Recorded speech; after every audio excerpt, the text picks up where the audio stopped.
Salut à tous, et je vous retrouve pour une nouvelle vidéo.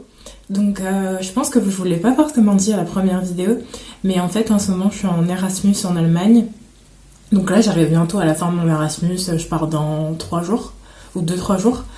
Donc j'ai passé 6 mois ici en Allemagne, et du coup je me suis dit que j'allais partager mes conseils, toutes les choses en fait que j'aurais aimé savoir avant de partir en Allemagne. Donc juste pour vous faire un petit récap, donc là j'étais en échange universitaire, donc avec mon école de commerce, du coup ils ont un partenariat avec une université ici, donc à Francfort-sur-l'Oder. C'est à 80 km de Berlin environ, c'est l'université Viadrina. Donc c'est une université assez connue en Allemagne, je crois que c'est la 5e meilleure université d'Allemagne.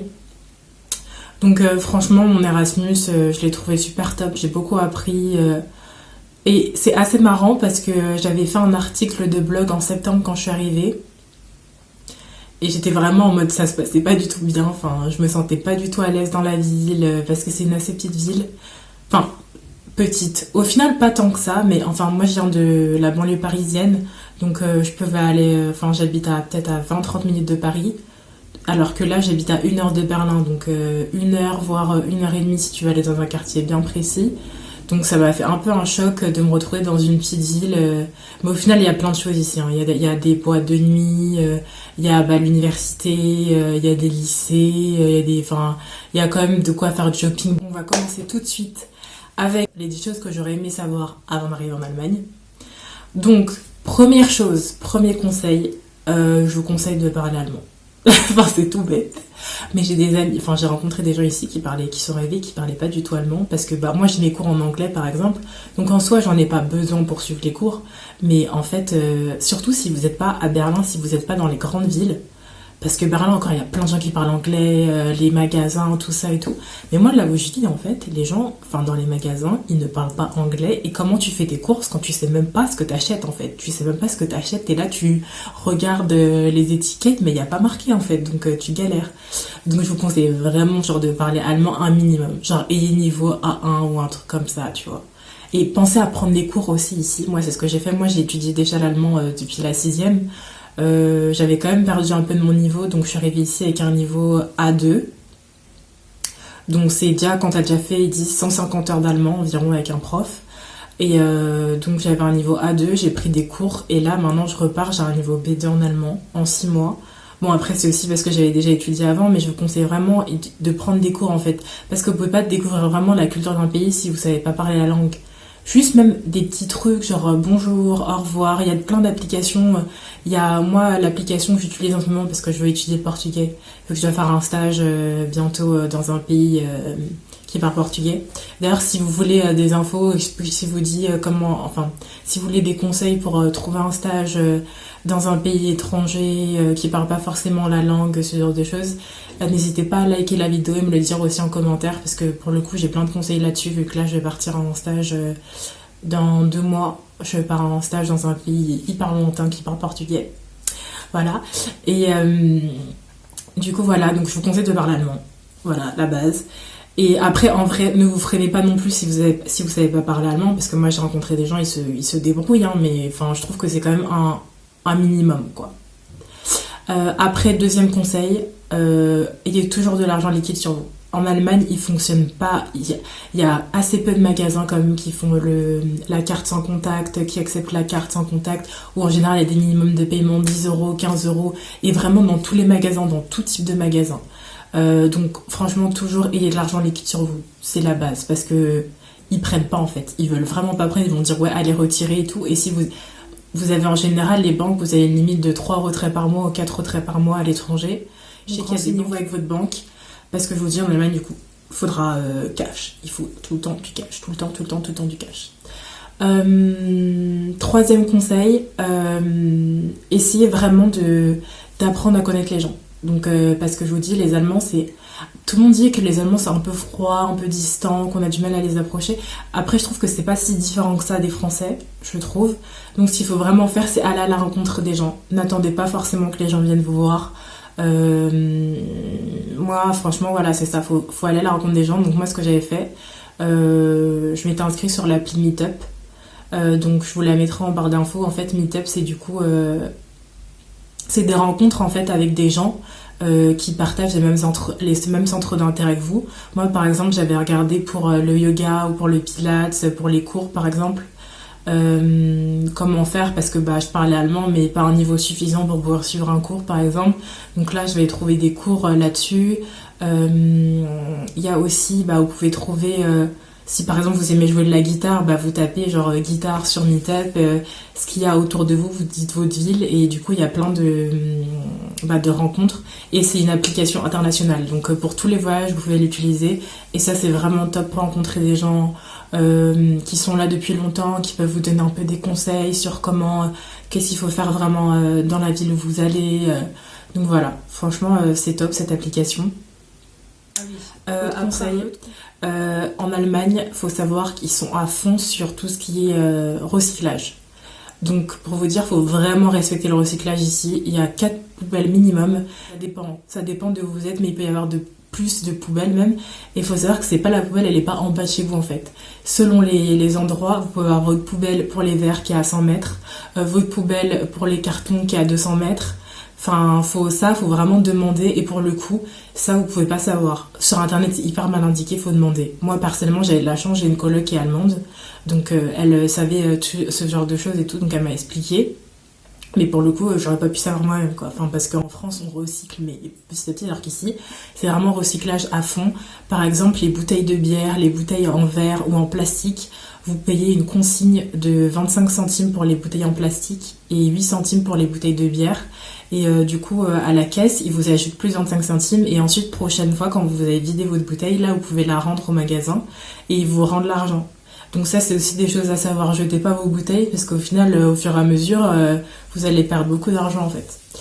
Donc voilà, ils sont à fond sur le recyclage, sur ce qui est bio aussi. Franchement, si vous voulez bien manger en Allemagne, il y a plein d'alternatives saines, c'est pas très cher. Pour le coup, franchement, en Allemagne, on mange bien et pas très cher. Après, moi, je viens de Paris, donc forcément, il y a beaucoup de choses qui sont moins chères pour moi. Pour la partie financement, moi, je sais que moi, je suis allée en Allemagne grâce à la bourse, notamment à la bourse Erasmus. Donc, c'est la bourse que vous pouvez toucher. De toute façon, dès que vous avez si vous êtes avec une université partenaire, normalement, votre université vous la propose directement. Mais il faut savoir qu'il y a pas mal de bourses qui existent, que ce soit pour aller en Allemagne ou dans d'autres pays. Je peux vous mettre en barre d'infos le site de Campus France, qui est un peu un simulateur de bourse qui vous donne toutes les bourses disponibles. Il suffit de dire où votre nationalité, où est-ce que vous allez en stage, où est-ce que vous allez en échange, et ensuite il vous propose les bourses disponibles. Je sais qu'en Allemagne, il y a la bourse Erasmus, mais il y a aussi une bourse pour si vous allez dans une université bavaroise, donc c'est la bourse franco-bavaroise. Il y a aussi la bourse de l'Institut franco-allemand. Enfin, pour le coup, je crois qu'il y a au moins 3 ou 4 bourses qui existent en Allemagne. Donc vous pourrez voir en barre d'infos, je vous mets ça. Parce que ce qu'il faut savoir, c'est que c'est assez difficile quand même de trouver un travail qui est bien payé en Allemagne. Après, en fait, ça dépend. Ça dépend de où vous habitez. Moi, je sais que j'habitais pas à Berlin, donc pour le coup, on parle pas anglais ici. Et du coup, même si t'as un niveau A2 ou quoi, c'est un peu difficile parce que pour travailler, il faut un peu un niveau B2 quand même pour pouvoir comprendre, échanger avec les clients. Donc moi, j'avais réussi à trouver un job étudiant. Je travaillais comme serveuse, ce genre de choses. Mais par exemple, j'étais payée 12 € de l'heure. Mais il faut savoir qu'en Allemagne, il y a les impôts. C'est un peu compliqué le système allemand avec les impôts, tout ça. Donc en fait, j'étais payée 12 € de l'heure. Mais j'étais imposée à 10% alors que j'étais étudiante. Et ensuite, il faut faire la demande l'année prochaine pour qu'on vous rembourse l'argent. Enfin, franchement, c'est compliqué. Donc en fait, ce qu'il faut faire, c'est avant de partir, regarder les bourses qui existent et penser à épargner. Genre, épargner, pensez pas que vous allez trouver un travail comme ça à Berlin ou dans d'autres villes d'ailleurs en Allemagne, parce que c'est un peu compliqué. Après, moi, j'habite en ancienne Allemagne de l'Est, donc je sais pas trop comment ça se passe, par exemple, dans le sud de l'Allemagne ou dans d'autres parties. Je sais que c'est pas tout à fait pareil, donc faut aussi voir là-dessus. Faut aussi voir en fonction de où vous allez, mais voilà. Dans tous les cas, c'est toujours bon d'épargner. Après, autre conseil, faut savoir en Allemagne, franchement, c'est super, de toute façon, si vous êtes une fille en Allemagne, parce que pour le coup, il n'y a pas de mec relou. Donc ça, c'est un peu le conseil le conseil amour quoi. Il n'y a pas de mec relou, genre si vous pouvez même vous habiller, je sais pas, en mini short, mini jupe, comme vous voulez, les gens ils vont pas vous siffler, ils vont pas vous dire ah oh, t'es jolie mademoiselle et tout ça. Non, ici en Allemagne c'est vraiment les filles qui abordent les mecs en général. Et les mecs sont beaucoup plus respectueux sur le consentement. Même pas les mecs, même les profs, par exemple, ils vont vous demander oui, est-ce que vous avez besoin d'une pause? Enfin, les gens ici se soucient vraiment de vous demander votre avis et de vous demander si vous êtes d'accord à chaque instant. Et des fois, ça peut être un peu chiant quand on vous demande 4 fois la même chose en mode t'es sûr, t'es sûr, t'es sûr. Mais au moins, c'est bien, tu vois. C'est pas comme en France où t'as là les mecs qui sont là, ils croient qu'ils ont un droit sur toi parce que t'as une jupe ou je sais pas quoi. Voilà. Ici, après, oui.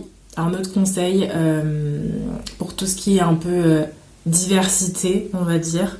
J'avais écrit un article de blog là-dessus. Au début, quand je suis arrivée en Allemagne, quand j'étais en ancienne Allemagne de l'Est, c'était un peu en mode... bah clairement, il n'y a pas beaucoup de diversité, quoi. Il y a très peu de noirs au final dans la rue au début. J'étais un peu en mode panique. Ok, je vais rester comme ça toute seule pendant combien de temps.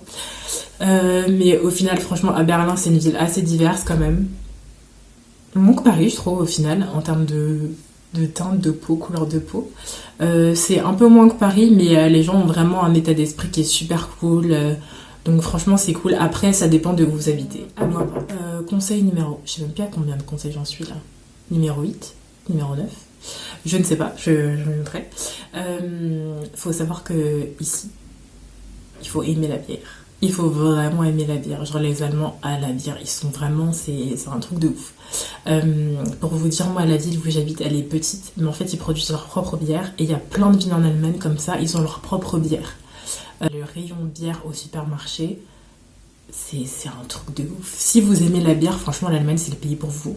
Il y a tellement de variétés différentes en fonction des villes. Il y a des gens aussi qui font leur propre bière eux-mêmes et du coup qui la vendent dans des supermarchés et tout. Enfin, vraiment, c'est une industrie en plein essor ici. Donc si vous aimez, c'est top. Et pareil, après moi j'habite à côté de Berlin, mais la techno ici c'est le roi. Mais c'est-à-dire que vous allez voir tout le monde écouter de la techno. Hein. Que ce soit les ouvriers en train de faire un chantier, genre je passais devant mon université une fois, il y avait des ouvriers qui étaient en train de faire des trucs quoi, de travailler, ils écoutaient de la techno. Les gens dans la rue, ils écoutent de la techno. Il y a plein de gens qui se passent avec leur vélo et tout, avec leur musique. Écoutent de la techno dans le train, il y a des gens qui écoutent de la techno. Les gens ils sont trop à fond sur la techno, je vous le dis. Après, mon dernier conseil, c'est de parler l'anglais. Si vous parlez allemand, c'est top. Mais du coup, pensez aussi... comme j'ai dit, à Berlin, c'est quand même assez diversifié. Il y a pas mal aussi d'étrangers à Berlin, donc tout le monde ne parle pas forcément allemand. Donc si vous parlez l'anglais, c'est la base. En fait, pour arriver en Allemagne, il faut parler anglais et allemand, quoi. Vraiment, tout ce qui est les langues, avant d'arriver, essayez de développer ça un peu. N'hésitez pas à regarder, il y a plein d'applications pour apprendre les langues. Vraiment, c'est top. Et après aussi, en vrai, vous n'êtes pas obligé d'être bilingue avant d'arriver, mais avoir un petit background. Et quand vous venez sur place, prenez des cours de langue. Franchement, l'allemand, moi, j'ai tellement progressé en étant ici, parce que du coup, je parle tous les jours, en fait, ce que j'apprends en cours le matin, je l'utilise le soir. Donc, c'est vraiment cool. Et pareil pour l'anglais. Je pratiquais beaucoup plus qu'en France. Donc je vous invite vraiment à booster cet aspect-là langue.